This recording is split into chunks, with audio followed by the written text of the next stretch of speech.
the bane of our existence is private equity. This was the key issue that RFK talked about when he ran for president. It was the one issue that corporate media never wanted to cover. Still won't. Because it's the one issue that he actually was right about, and the people who were listening were like, man, RFK is the only one who's talking about this. Jill Stein doesn't even talk about this. But this is the issue of our time economically. You're never going to be able to own a home. And the audacity of Kamala Harris to come out and say, we're going to build 3 million homes. Do you know how far behind we are in home construction? You need 3 million homes a year right now. That's how far behind we are. And we all know that whatever the intentions are. It's so weird when you say that, because where we live, all I see is building. All I see is constant buildings of places that I don't know who can afford to live in them. So I don't understand why you say we don't have enough housing. Well, we have enough housing. No, it's because the housing ends up getting concentrated in areas that are attracting certain types of people. I'm not talking about parts of the country. No, I'm just saying the problem isn't a housing problem. The problem is a money problem. And it's an affordable housing problem. Yeah, that's a huge part of it. And so this is a clip from a channel that we like very much, even though they're adjacent to the Democratic Party. More perfect union is valuable. But they do very good work. John Russell, who's been on our podcast, he's probably the best of the best. Yeah, he's awesome. But this is a story that is literally capturing the essence of... How big is this clip, though? You're not playing the whole thing. We cut it down. I asked Colin cut it down. And if you think it's bad with single-family homes, they're going after mobile home parks. It's not new. And I want you to know that that's not new, but it is definitely, since COVID has exploded. And basically you've got these huge firms buying the mobile home parks. So even though people that own their mobile home, but they have to pay lease, they have to pay rent for the land, and they're jacking up the prices. And these people literally have nowhere to go. Yep. They're in their own home and have nowhere to even go with it. The greed is real. Here we go. I worked my whole life, and this is what it comes down to? Some greedy person wanting his big chunk out of what little bit I had. How much longer can you afford to live in your home? 1 month. I don't know what I'm gonna do. Hope that I don't wake up tomorrow. That's crazy. Hope I don't wake up tomorrow. This is a woman who worked her whole life to retirement, owns her mobile home, and should just be able to enjoy her life, pays her rent to live where she's living. And she was able to do that knowing ahead of time, this is what my monthly expenses would be. This is what I get in terms of, my retirement money, and planned her life accordingly. And now these people are just going to all be screwed. That's one way of looking at it. And these are people that own their homes. Crossed my mind. One of the most important forms of affordable housing is under threat. They're called manufactured housing communities. You might know them as mobile home parks or trailer parks, and they often get a bad rap. But 22 million Americans call them home for a reason. We're pretty much the last oasis of affordable housing in this country. These parks are at the foundation of America's housing market, often the last line of defense against homelessness. But over the last decade, these communities have become the target of a new kind of landlord: private equity. Private equity firms are increasingly getting involved. Some of the biggest investors in America have moved into this industry. People living at a local mobile home park outraged over the sharp increase in lot rent. Rents were raised by nearly 60%. I looked it up and I went, oh dear, I think we are in trouble. Yes, you're in a lot of trouble because there is no, and this goes to all of our conservatives, John Nana, Metalopoly, everyone who watches our channel that gives us the benefit of the doubt that we are the true populist left. I'm telling you right now, there is no regulation. This is Ayn Rand's wet dream of wet dreams. Do whatever the fuck you want, and no matter who you have to crush, you will get what you want.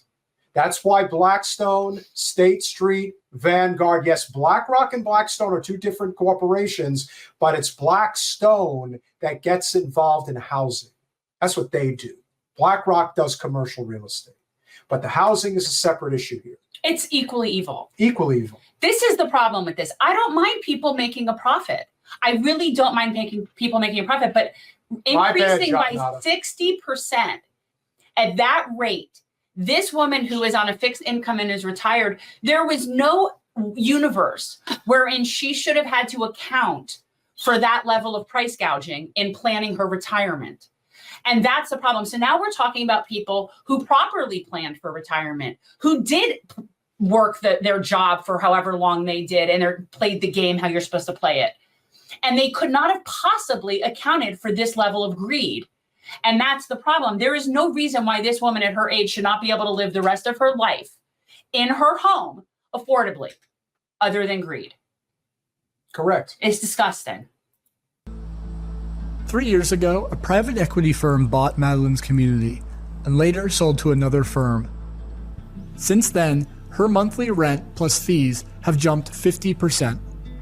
Instead of what I thought the rent was going to be, it's $200 more. I have nowhere to go. Just the other day, my daughter went with me to the food bank, and I hadn't done that before. I haven't been poor. I worked for 45 years. There is no American dream anymore. You're goddamn right there isn't. This is a normal person's house. Like, this is not. Well, the problem with a lot of the people, like, especially when we talk about libertarians, they have this, like, she should have thought of that. Well, she did. This is somebody who handled themselves completely responsibly. She worked for 45 years, probably saved up, bought her mobile home, calculated out how much money she'd need to be able to live there. Like, this is case in point where it's not her fault that this is happening to her. Not even a little. Like, this is brutal.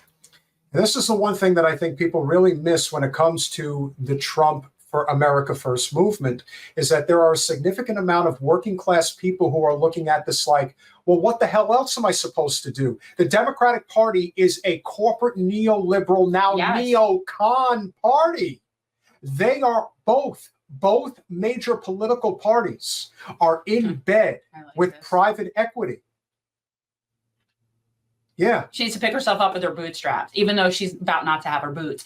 But, like, yeah, that's the point. Like, this is not okay. I would say this to Brian. I would say this to anybody who's planning to vote for Kamala Harris. She is out there literally touting Goldman Sachs. That's who is happy with her. That's who's happy with her economic plan. And all I could think to myself called it is the opportunity economy. Your opportunity to be homeless. This story right here is at the heart of what people like Goldman Sachs do.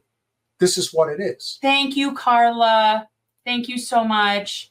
Yeah, this is huge. And I knew that mobile homes were an issue because when I was doing HOA and condo stuff, when I was working at Becker, a lot of our clients, we represented the mobile home communities. So I know how this is and I've always sort of thought it for me, and again, I don't know where this woman is, but the idea that we have so many mobile home communities in Florida, that's always been an issue to me because it's very unsafe here. Especially in certain evacuation zones to have mobile homes. But this is where people, yes, me too, Linda. I am too. Cornel West is on the ballot in Florida. He is under the Natural Law Party, whatever that is. I don't particularly care. What also ends up happening, John, is that they pick up these properties and they don't let them go. They turn these into monopolistic firms. Let this finish because it's just sad. Like, this whole thing is just so pathetic. Yeah. And you guys, if you want to, you should definitely go watch the whole thing on More Perfect Union because it's really good work that these guys do. All it is survival. During the pandemic, institutional investors started to buy more manufactured housing than ever before. Between 2020 and 2021, they made nearly a quarter of all manufactured home purchases in the U.S. Today, 12 private equity firms own at least 1,200 parks nationwide. This is a financial play to them. They don't care about us. They'd just as soon evict us, take our homes, and then rent them out to somebody else for $200 more. Theo Gantos lives in a park near Flint, Michigan. 3 years ago, it was taken over by Homes of America, an affiliate of the hedge fund Alden Global Capital. I just have to say, and this is important, and this relates to Jordan's book, We the Poisoned. This is all connected. You want to talk about contaminated water supply? How do you think the people in the mobile home parks, what they had to deal with their water supply? They were all poisoned. And then, which was always the play, is to basically ruin their lives and let private equity come in and snatch this up. What do you think is going to happen the next time there's a downfall in the economy? The same thing's going to repeat itself all over again. Because these people love to kick you when you're down. Like, that's how they operate. That they just seriously. This was like, and I just saw Sarah Blakely on with someone else today. The vulture capitalism. It's the same. It's just they cannot. Again, I'm not against people making a profit. You can make a profit. You don't. There's a difference between profit and price gouging. There really is. There's a difference. That's why one is okay and one is not.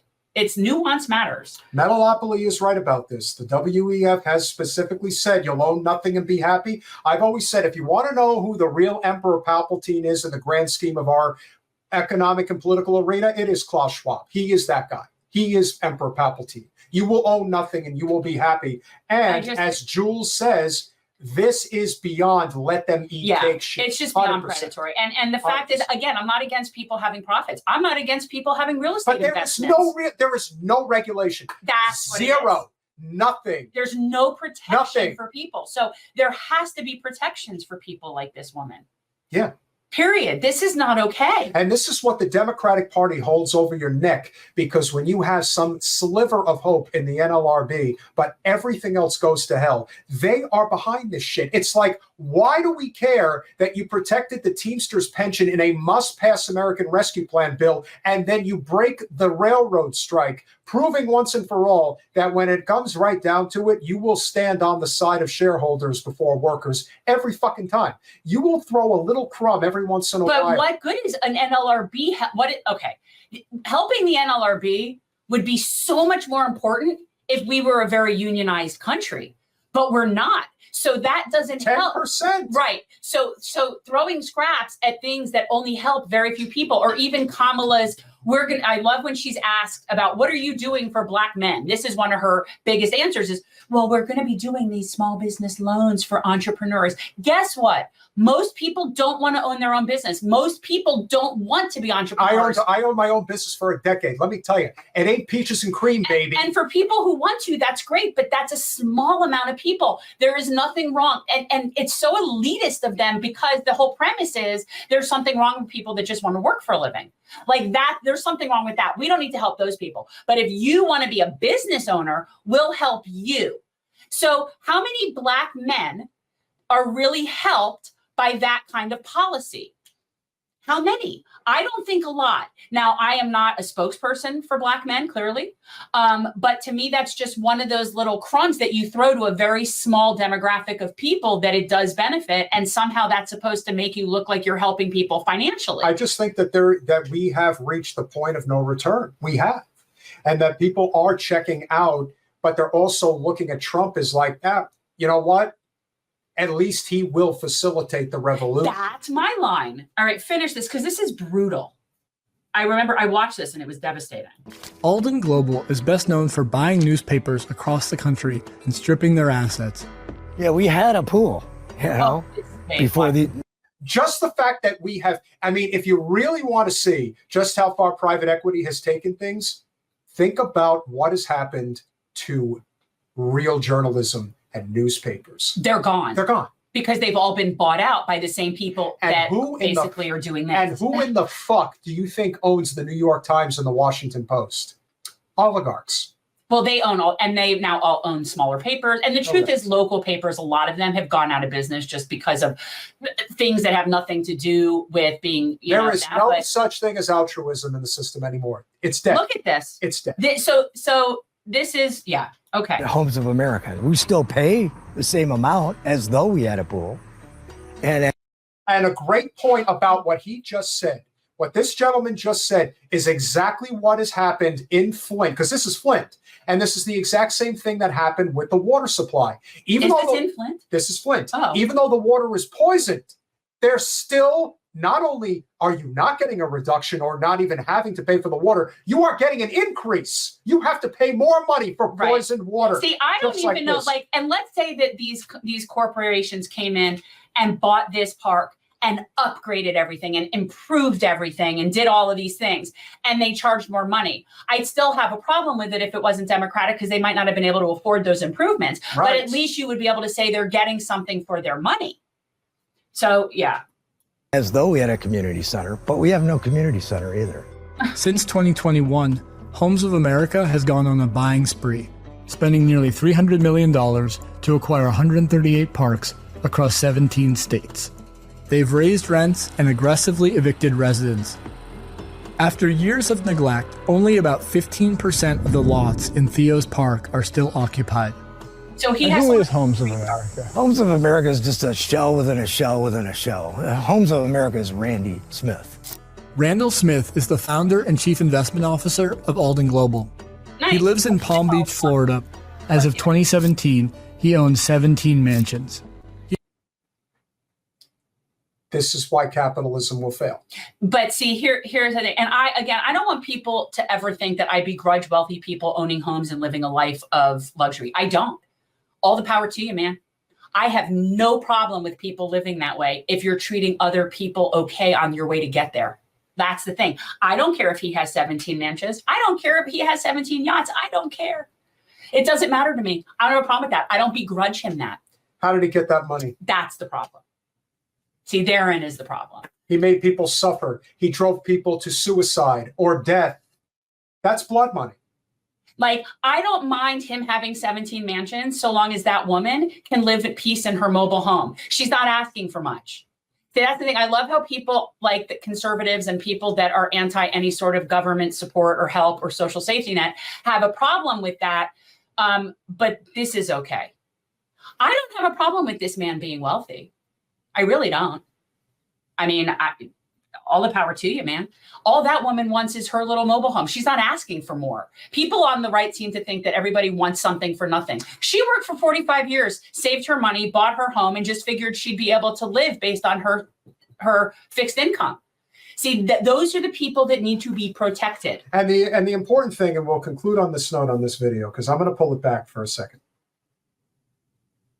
What I'm saying about capitalism, and I am not a capitalist. I don't think it's a workable program. I just don't. To me, I don't think it works in conjunction with human nature. To me, I don't think it works. I want you to look at this man's face. And yes, of course, he is the stereotypical billionaire. Kind of looks like Rick Scott to me. Well, he probably donates a lot of money to Rick Scott. I'm sure they're Wouldn't buddies. surprise me at all. Oh, no, they must be friends. Randall Smith. Did you know who he was before this video? Of course not. But he's a very rich man. Very rich man. Right. And These are the people that we need to be punching. Here's what I will tell you about Randall Smith. This is a man who has profited from people being poisoned in Flint, Michigan. This is a fact. This is one of the faces of the enemy. This is who they are. See, I want these people. See, I am also one of those people that, as I've said many times, I don't think that people like this and people that we elect to represent us should have a moment of peace when they're in public.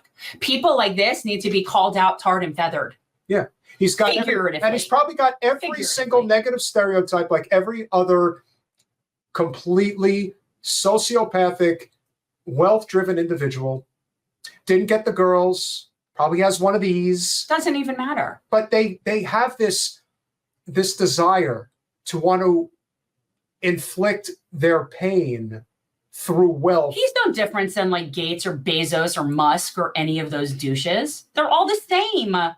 This guy right here, I just want people to see him know who he is, because this person should, not that he's ever probably in a public place, but this is disgusting. 17 mansions. These are people that need to be tarred and feathered. It's just enough. Enough of this shit. I mean, you want to talk about a carbon footprint. When people complain about all these things, and again, a lot of people, including people like Metalopoly on the right, will always say, you got people like Mark Zuckerberg, for example, who's, again, Randall Smith, you could clearly tell he's probably in his 70s, completely different than somebody like Zuckerberg, who's, I believe, around 40. And so you're talking about generational difference here. Now you've got, no pun intended, but then of course you've got somebody like Zuckerberg who is out there saying that, oh, we have to protect the environment. Have you seen the fucking mega yacht that he just bought? Yeah. It's like, you will never understand the level of carbon footprint that people like Randall Smith and Mark Zuckerberg inflict on this planet. Right. Don't worry about the Taylor person. Swift or even Taylor Swift. Don't worry about Taylor Swift. These are the people that are the problem. Seriously. Why people want to poke at people like her, whatever. She's not out there intentionally doing stuff. Did you finish that video? That was it. I am so disgusted by that whole thing. And I am concerned that my older is involved in that somehow. And that's something that there's nothing I can do about it. And it bothers me. But that's the beautiful thing about what I do, because I make the choice. I have two rules in commercial real estate, and I state them very proudly. I will not work with private equity, and I will not work with Israelis. And that's the end of it. Those are my two rules. It's funny. Jason used to always say that he would do everything except for play poker with Norwegians, and I don't know why that. He had a bad Norwegian. It's a joke. Well, the thing about Scandinavians when it comes to poker is that they're the thing about Scandinavians when it comes to poker is that they're crazy. Like they'll play like. Is that what it is? Because I thought he just had an experience, and he always said that as a joke. Everything's fine except I'm not playing poker with a Norwegian. I don't know what that meant. If anybody has ever played with Northern Europeans in poker, you know that there are a lot of crazies that will play 9-5 offsuit like it's aces. Like that. That's what real. is that? Is it? Well, you know what? Good for them. You know why? They have a social safety net.